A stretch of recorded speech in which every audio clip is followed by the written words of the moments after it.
Okay, joining us now is Professor Patrick Bond, Professor of Sociology at the University of Johannesburg. Prof, thank you so much for the time. Appreciate it. When you see these tariffs and what they could mean for South Africa, why don't you just lay that out for us? How difficult a situation does it put South Africa in? Well, it's really terrible. It's great to be with you, Errol. I think everybody is understanding now that the loss of demand for South African products from United States consumers, aside from some of the areas of exemption, such as steel, potentially some of the platinum, some of the precious metals, but the very let's say vulnerable areas of automobiles, the vineyard and citrus and nut products from our agricultural sector, aluminium. Those will be really hard hit if this goes through. It's a 30% tariff that takes us from more or less zero to being unaffordable for a typical US buyer who may find that even with other tariffs in other parts of the world, for example, Mexico and Canada getting 25% tariffs on automobiles and steel. The difference, though, will be that South Africa is no longer competitive. And it does strike me that even though Parks Tau was in Washington last month, and Ronald Lamola's main civil servant, Zane Dangor, these are as talented as you're going to find in the South African government. They couldn't make a dent. And what we're going to see, I think, is even worse in the weeks ahead because of a new bill that's been proposed in the House of Representatives, the lower house of their Congress, which will actually review all of South African-US diplomatic relations and will downgrade them. And South Africa stands the risk of being a rogue state at a time when really Donald Trump has got no friends internationally, and he's still picking on South Africa. And as the head of the G20 this year, and with Donald Trump potentially taking it next year, it's a very interesting opportunity to start finding some counter leverage, including reciprocal tariffs and maybe tossing the United States out of the G20, along with, I'm pretty sure, all the other allies aside from Javier Milei in Argentina and maybe Giorgia Meloni of Italy. Prof, if you heard from Scott Bessent, the U.S. Treasury Secretary, he says, oh, no irrational or rash or quick decisions need to be made here by opposing countries because that would not be advised at a time like this. Let it rather seep in. But when you take a look at something like this, in itself, it seems like an irrational decision that was put forward then by the United States. Are you suggesting that reciprocal tariffs should indeed be the order of the day from not just South Africa, but many others around the world, such as China, who have already done the same? Well, exactly. Everyone's doing this because it's the sort of 1930s style trade war.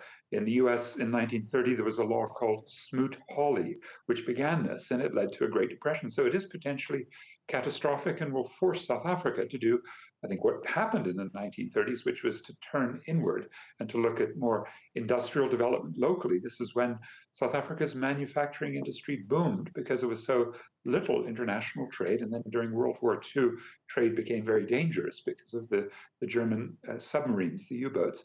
Now, if we go back to a 30s, let's say, scenario where South Africa had gold, of course, but it also could expand its manufacturing base from nothing really to what eventually was about a quarter of the economy. There are certainly gaps like clothing and textiles and footwear and appliances and electronics. And we have an African continental free trade agreement potential to do that sort of restructuring. But when it comes to, Donald Trump and Scott Bessent, especially the finance minister, who refused to come to Cape Town last month for the G20 finance ministers meetings, I don't think they've got any potential, let's say, patience or generosity towards South Africa. Everything they've said since January 20, when Trump took power, suggests South Africa is just going to be bullied and harassed and penalized, even though in so many respects, South Africa deserves, let's say, a much greater degree of respect, especially heading the G20. Prof, can South Africa do without the United States? Depends. I mean, in many areas. So we're importing things like the machines, which we could easily get from Germany, Japan, and China. We're importing oil from the US. Those are the two biggest imports at the moment. Yes, there's plenty of other sites and markets. What I would hate to see happen is what Parks Tao was hinting at, and President Ramaphosa apparently had agreed with, to negotiate to give away South African oil and gas offshore leasing potential, currently held by Total and Shell and Johnny Copeland. There's huge debates about whether we should go through with that offshore oil and gas off the west coast, off of Hermanus, and even off of the Wild Coast. And this is held up in the courts. Activists are protesting. But apparently that's the kind of, let's say, trade-off that Donald Trump is maybe interested in. And that would be the only thing I could imagine, aside from a game of golf out in one of our fine golf courses that Cyril Ramaphosa has offered. Yeah, perhaps we should invite him out to one of the golf courses around the country. I mean, we have some really incredible ones as well, and he absolutely loves playing golf, doesn't he? Can South Africa, yes, however... and Gary Players exactly his best mate, isn't it? Yeah, let's they've already tried that, right? Yeah. See, they've tried that in December, and what Trump basically has said is that he doesn't like South Africa. It's obviously the genocide case that South Africa instituted against Israel. That's crucial.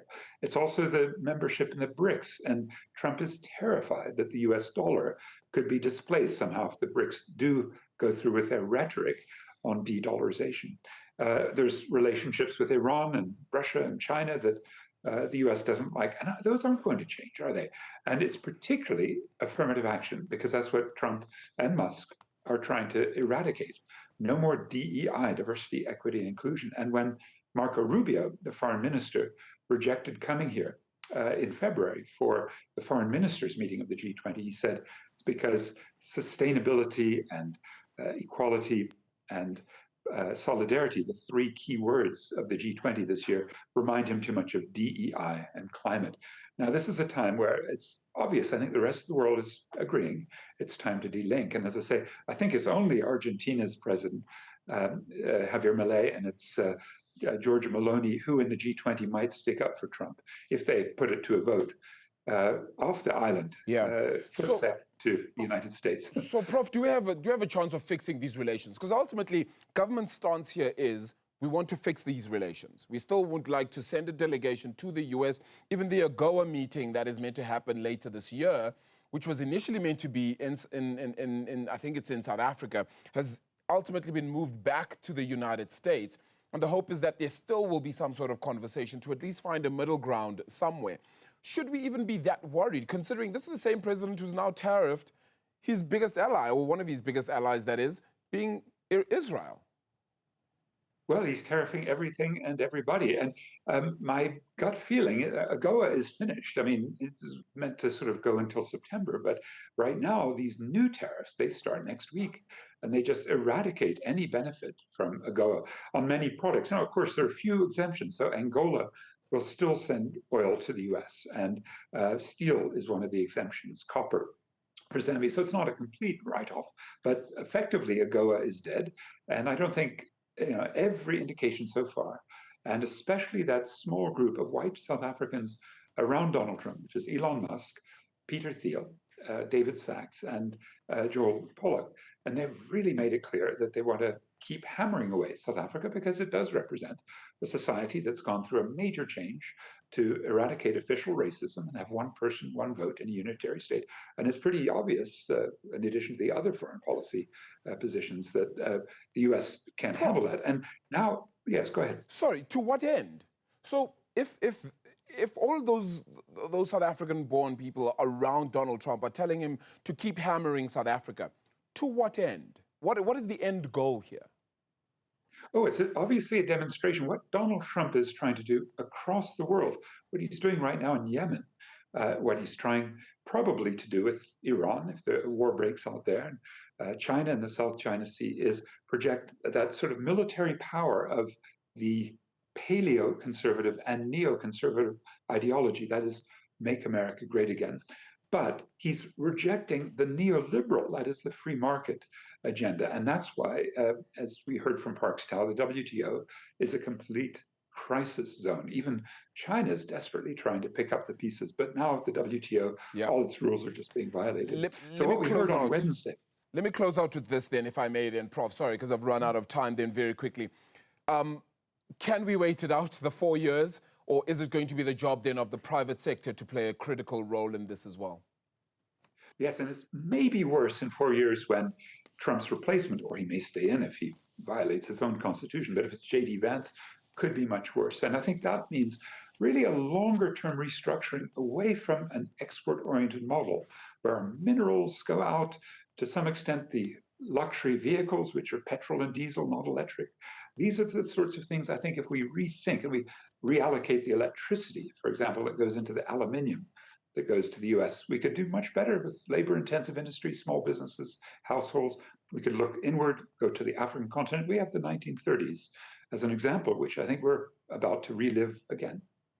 If ever there was a time for the African Free Trade Continental Area Agreement to kind of come to work as soon as possible, now would certainly it, and so too those alliances and conversations with Europe. Professor Patrick Bond, appreciate the time this afternoon. Always good chatting to you. Let's do it again then. Professor Patrick Bond then is the Professor of Sociology then at the University of Johannesburg.